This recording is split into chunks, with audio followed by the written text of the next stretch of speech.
Hey, what's up everybody? It's Lids, and we're back for some more Gwent, and today we're playing the new Battle Rush seasonal event, which is an alternate game mode in which we have just 8 seconds to take our turn and 15 seconds to choose our cards in between rounds. Fortunately, that's perfect for one of the brand new archetypes from the Tide Rises expansion. Let's go take a look at the deck. So today we'll be playing a Monsters Carapace Ogroid deck, which is great for this event because it is really simple to play. Basically, we just have a ton of point slams that require little to no setup, which means you don't need a lot of thought. You can just throw a card down and get great value out of it. So we do have King Chrum, which with all the Ogroids we have in our deck is going to have 22 base power and gain resilience as long as we have at least a unit with 10 power in both our melee and range row, and King Chrum can count as one of those units to basically just make sure you have a card with 10 power in the range row when you play him. So that is huge. Then Girdle Giant Strength gives us some carryover potential, because this will not only give us 10 points when we play it the first time round, but if we have a 10-point unit in each row, we can play it again from our graveyard when we play our next Ogroid.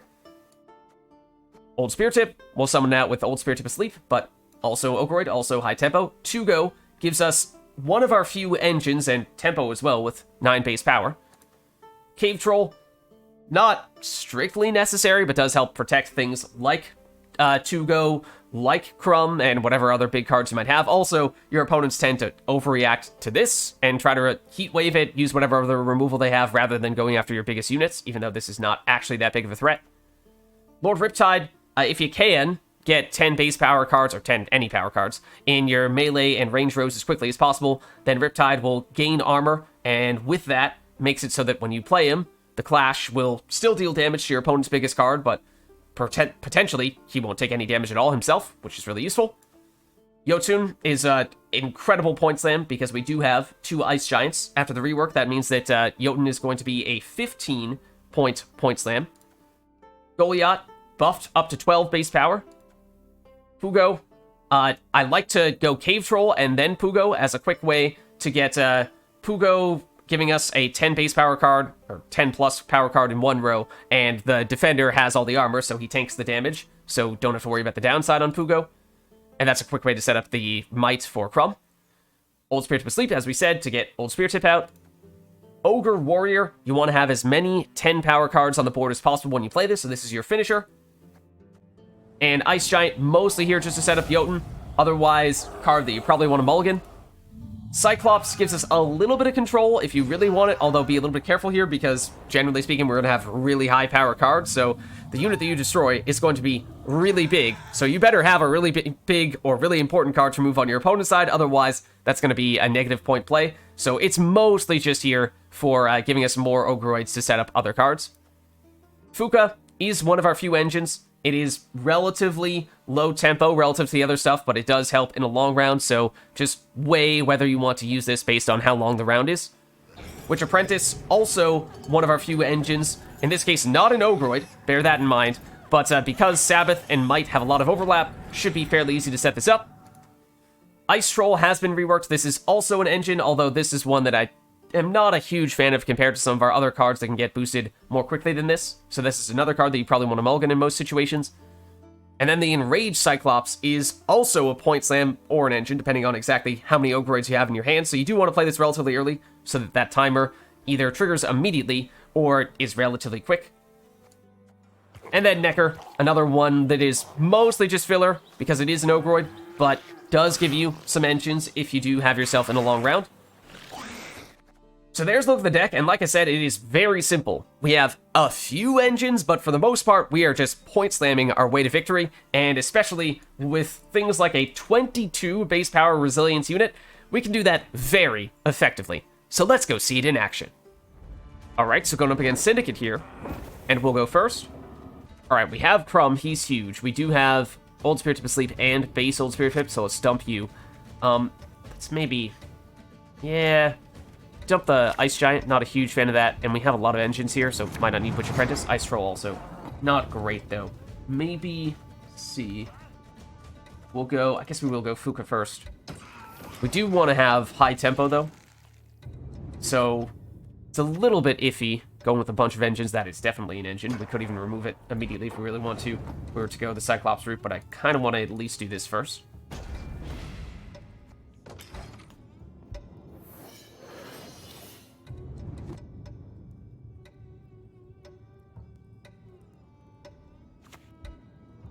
Okay, Smuggle is going to power you up. So yes, we could remove there if we really wanted to. And, I mean, I guess, because that might be their primary win condition for this round.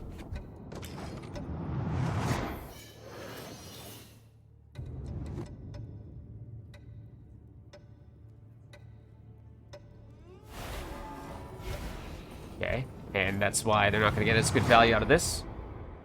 Paramutated Hound is decent, although we can remove the armor on that as well, and we might do just that.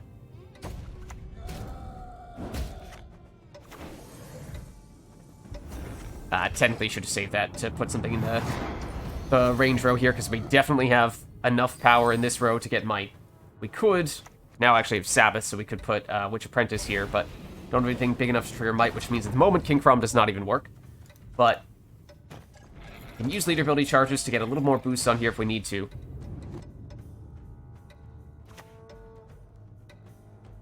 Okay, Excommunication. Going for some coins here. I mean, this is kind of slow the way they're playing right now. So I think we might even drop something like Tugo.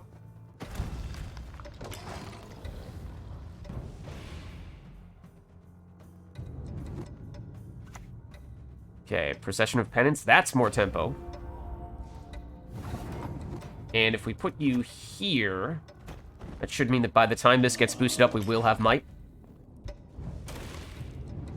Okay, and I'd kind of like to pass pretty soon. I mean, we could also place you. They're going to pass now.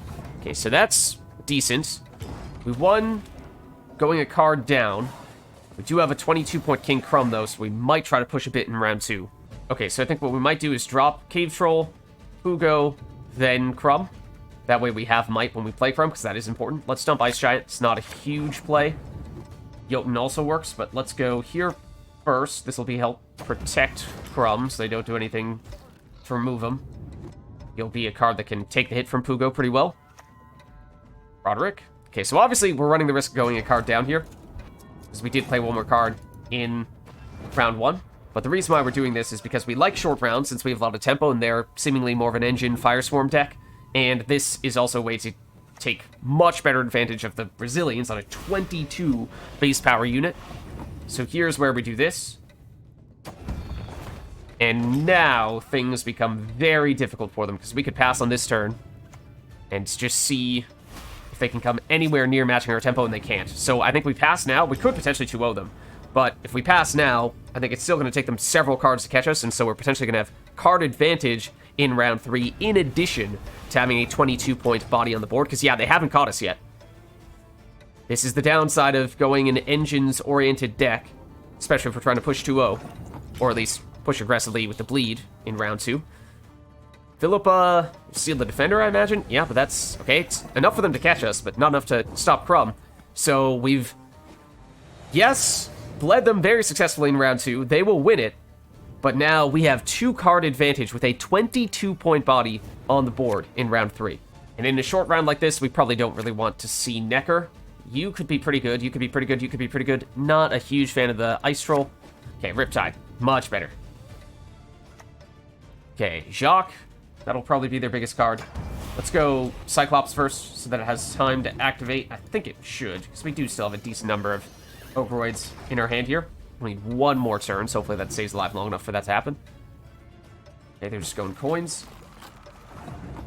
Let's go probably Golyat or Jotunn. So we want to get Might, because that means we can get the armor on Riptide as quickly as possible, so that becomes more effective. And right now that would get rid of Jacques, and that is probably something that we are happy to do, even if it means Lord Riptide takes a hit. I think that's still worth it, because that seems like their only possible win condition that they had remaining.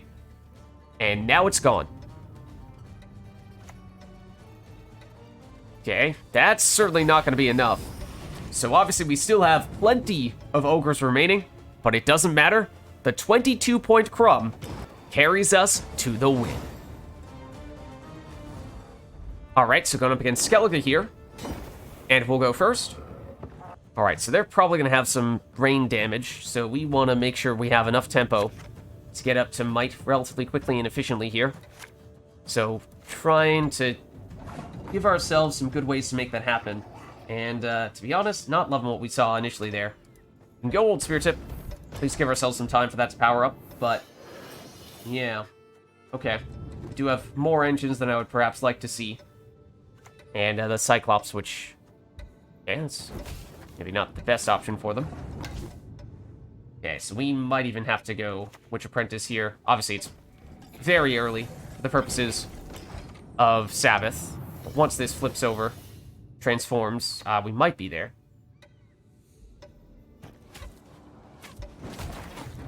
So we'll go maybe another Witch Apprentice here. I technically should put it over on this side of the Hold Speartip asleep because it means it's going to check for these abilities first. Oh no, it will still work. Okay.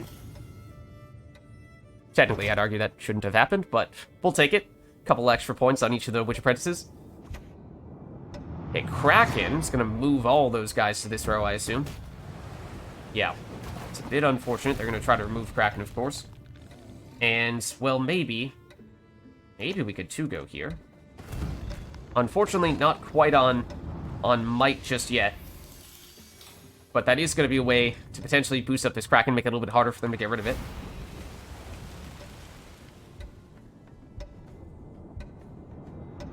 As long as they don't destroy it right now. But they were too slow.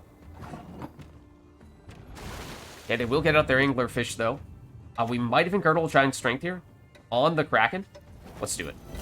Okay, again, technically no Might, because Tugo is not up to 10 just yet.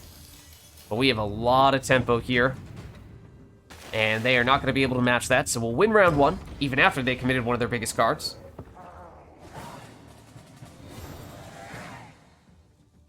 Now, we do have a throwaway, at the very least. What we'd love to see would be Chrum. If we were to see him, then we could push much more aggressively. We did not get him.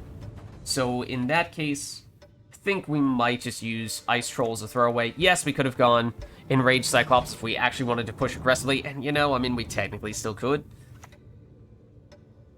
But I don't think we want to give them time to power up Melusine Space Power. So that could be a very important card for them. Especially if they can bring it back out from their graveyard. So I think we'll keep it really short and simple here. Usually we do like to have short rounds, because we have so much tempo that makes it hard for them to catch us. They didn't go after Girdle. Yeah, I'm not sure what they got. But they probably should have gone after Girdle. Okay, now this is actually going to be pretty long round 3, so Phooca should have time to get value. Ice Troll, still not a huge fan. Ice Giant, though, is probably not much better. Cyclops gives us at least a little bit of control, but Lord Riptide is probably still better. No Chrum, unfortunately. Obviously, wouldn't have much value from his resilience at this point, but just having a 22-point body is obviously pretty useful. Phooca, see, if we had given them time to power up Melusine, which they still are going to go for, then that could have been a much bigger factor.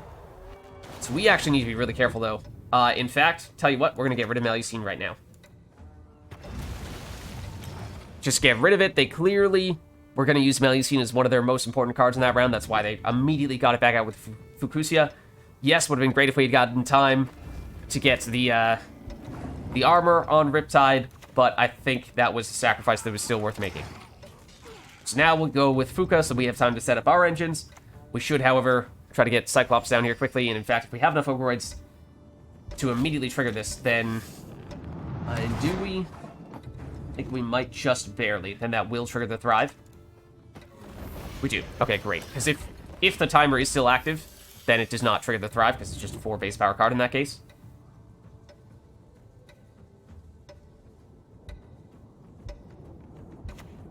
Okay, Kelpie, give them rain. Yeah, we don't actually care much about Might anymore, so don't need to be too concerned about keeping 10 power cards on either side. Might even want to go Pugo a little bit early here so we can hopefully hit Phooca, because that's a card that in some ways does benefit a little bit more from taking damage, makes it easier for us to trigger the Thrive. So that is probably the direction we'll go in here. Okay, not what we ended up getting. Let's go with you. We do want to still have 10-point cards, though, so we can set up the Ogre Warriors. Okay, more Messengers of the Sea. Do not have any answers for them, unfortunately. Okay, so I think what we might do here is just drop this. And we'll, yeah, I mean, it's very tempting to go Carapace to set up more stuff for the Ogre Warriors, but we could go Golyat on this turn. Okay, they're going to Heat Wave the Defender. Honestly, fine. Now let's go here. Trigger that Thrive. Go here, just get another card up to 10, which means we can play these Ogre Warriors and get good value, or we could go straight to Jotunn, which technically does make the Ogre Warriors a little bit stronger still. Okay, Seagulls. Not going to be a lot of ways to get value from that. Fortunately, you are still just barely a 10. We'll do, I guess, that. If this does get hit, we'll use Leader Ability on it, and then we'll go Ogre Warrior. In fact, actually, double charge on Ice Giant is enough. What are they going to... Oh, they are going to get anything out. Okay, so in that case, we go double charge. Another card up at 10 power. That means even more value on Ogre Warrior, and we have another one here. So what's their last play? It's Spores. Which is not bad, which means we technically don't even need to play this Ogre Warrior. And unfortunately, we lose the 10 power card, but we're fine. We don't even need to play this. We've already won. Alright, so going up against Nilfgaard here. And they'll go first. And we'll go first. Okay, not a huge fan of the Ice Giant. Cyclops probably better, and we should have enough Ogroids in our hand for that to work pretty well. Do have 2 Witch Apprentices and a Phooca. That's a lot of engines. So is the Ice Troll there. So not a huge fan of us going too engine-oriented here. I guess we'll start with Phooca. We do want to go high tempo, so it's not the best thing all the time to use Phooca, because it is a little bit slow, but at least with Thrive 2 can still be decent. Okay, if they're a control tech, then we can just point slam our way to victory here. So let's go Cyclops, and hopefully that has enough time. Let's see, yep, it will turn to a 10 base power card right now. Okay, the Prophet will lock something. I mean, we have high base power cards, so that's pretty okay. What are we most... I mean, Speartip doesn't have an ability, so we probably just do that. And there's a chance they have something like Vanamar that could just remove old Speartip, but so be it. We are now on Might as well. Exactly what we expected to see. But now we go with something like Jotunn.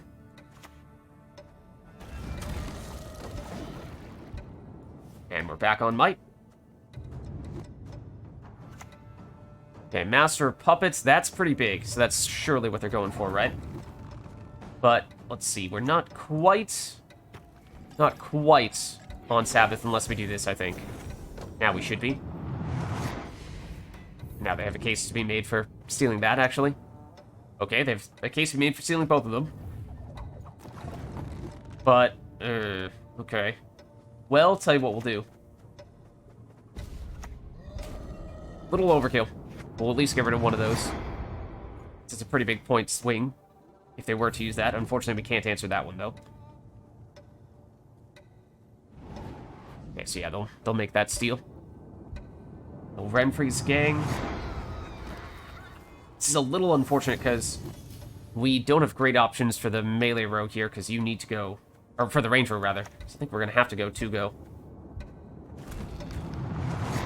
It's actually going to boost you, which also stinks, but we are obviously about to use this to steal the Cyclops back on our next turn, if they give us the chance to do that.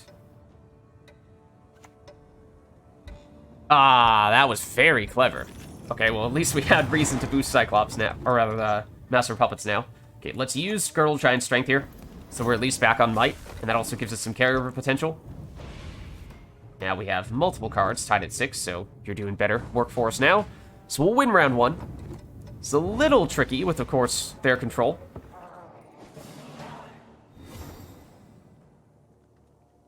Okay, and we did play the base Old Speartip, right? So Old Speartip Asleep is not great for us anymore. Pugo, good point slam. Ice Giant, not a huge fan. Cyclops does give us a tiny bit of control ourselves. Not a huge fan of Nekker, especially since rounds are probably going to go pretty short from here on out. I think we do still pass here. Yes, we do sometimes like to push to at least bleed in round 2, if not try to push 2-0 altogether, to shorten the length of round 3 so that our high tempo plays are more effective, but we don't really have great options to do that. No resilience threat with something like Chrum.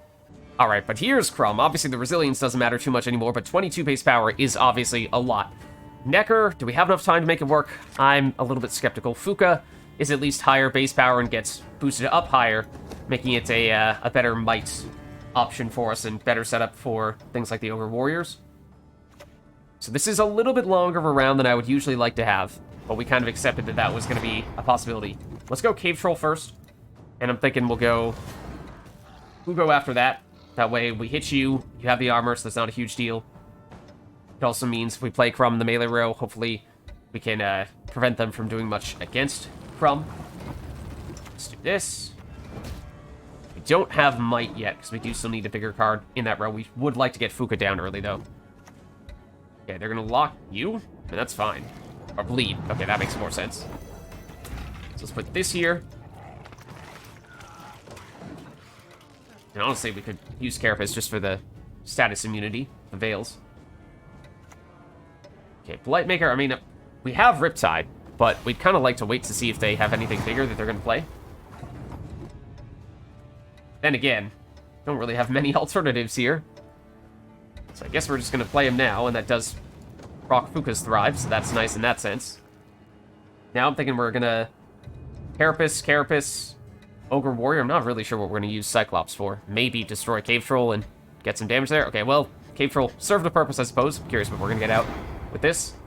Okay, nope. This is going to be target for Cyclops. Let's go with this. Okay, never mind. We're going to do this now. Not really sure. Oh, no. Okay. Well, thanks, Gwent. I absolutely did that quickly enough. But apparently, the game says otherwise, and I was too slow and did not have time to hit the Enraged Cyclops. Instead, we got rid of our much better card. We didn't have time to do that anyway, so that's not a huge deal. Hopefully, we still have time to make up for that mistake, but that really stinks. Okay, we have to do this to make this happen. And we'll also get Girdle Giant Strength for what it's worth. That's not really the card that I wanted to put that on either. But that's the carryover from Girdle Giant Strength. Coming up pretty big for us, and at least it means we have set up for this. Okay, you're going to get rid of a 20-point Riptide again. Didn't want to put the Girdle Giant Strength on you, but they realized even that is not enough, and we still had a 22-point Chrum in our hands. So even when things got a little bit tricky, we were still able to get a comfortable win. Alright, so going up against Scoia'tael here, and we'll go first. Okay, we do have Chrum. That's obviously pretty huge. We have some Cyclopses. We want to play those early, and we want to get Might early. Let's dump Ice Troll. That's maybe a little too engine-y for our liking. We have a little bit of control with the Cyclops. Okay, I mean, this works. We do have some big cards here. Some that we would probably prefer to save for round 3. Do have enough Cyclopses that, yes, that immediately turns into a 10, so that's good. We could try going Cyclops melee row. We might have just enough Ogroids remaining. We probably do have enough Ogroids remaining for you to immediately activate. Yep. Okay, so Might as quickly as you can get it, which means we're starting to get armor on Lord Riptide, so that's good. Okay, what are they? Oh, they did not want to summon out a Brocklon Sentinel. Oh, critters. Okay. I mean, I guess we'll go Speartip. Could go Pugo. That's what I was going to do, but if it hits this Cyclops, then I guess we could go Pugo melee row.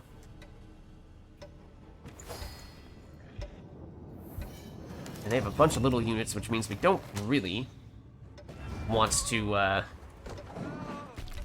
use Cyclops.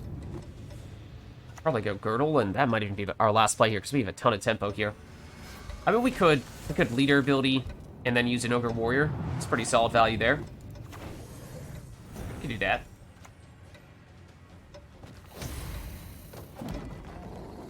Okay, because we have a pretty big lead here. Girdle Giant Strength does give us some carryover potential, so that is nice. If we played as our last play in this round, then it should be carrying over. So we'll do that. And now we have a big enough lead that I would think, yeah, they're not going to want to push any further. We arguably could have just passed, not even bothered to have used Girdle just yet. We'll win round 1. And we did play one more card than our opponent, but we do like short rounds for our tempo, and we would like to get the carryover from King Chrum, so I think we are pushing at least a little bit here. Not a huge fan of the Ice Trolls. Not enough tempo for us, really. So what we could do, I mean, Jotunn is maybe the most simple, straightforward way to give ourselves a big enough unit in the range row for Might, and then could go straight into Chrum melee row. We had our defender. That'd be kind of nice to help protect him. Let's see what they do with Oniro, though. Lady of the Lake? Oh man, this is so slow. Erendite? Surely they've not done... No, they've not done nearly enough to set that up. They've 0 value on it. Okay, so I'm going to take a little bit of a risk here. Use an unprotected Chrum. I will give us Girdle. So huge tempo here. And we also have the 22-point body carryover. So basically now we're probably going to pass.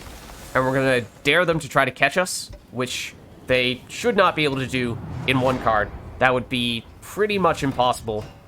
Maybe even with Tall Removal. So we have 2 huge cards. And if they can't catch us quickly, I mean, we're also going to have 22 points of carryover here. Let's see, that's... Yes, sort of carryover, but here we see just how valuable having this much tempo is. So it's going to mean they're going to have to go multiple cards down to catch us. They can try to remove Chrum with poison, but to do that, it's going... Oh, no. Oh, no. You see just how big it is to have 47 points in 2 turns. So they still haven't caught us. We might 2-0 them with 5 cards to spare. It's going to be close. No, they will just barely manage to avoid getting 2-0'd. But we have 5 card advantage with a 22 points resilience unit on the board, and so they'll forfeit. So there's a look at a new Monsters high-tempo Ogroids deck for the new Battle Rush seasonal event. If you liked the video, then make sure to hit the like and subscribe button, and leave a comment down below to let me know which other cards, archetypes, and factions we should experiment with next. And take a look at our Battle Rush playlist to see previous decks that we've used in this event as well. Thank you all for watching, and I'll catch you next time.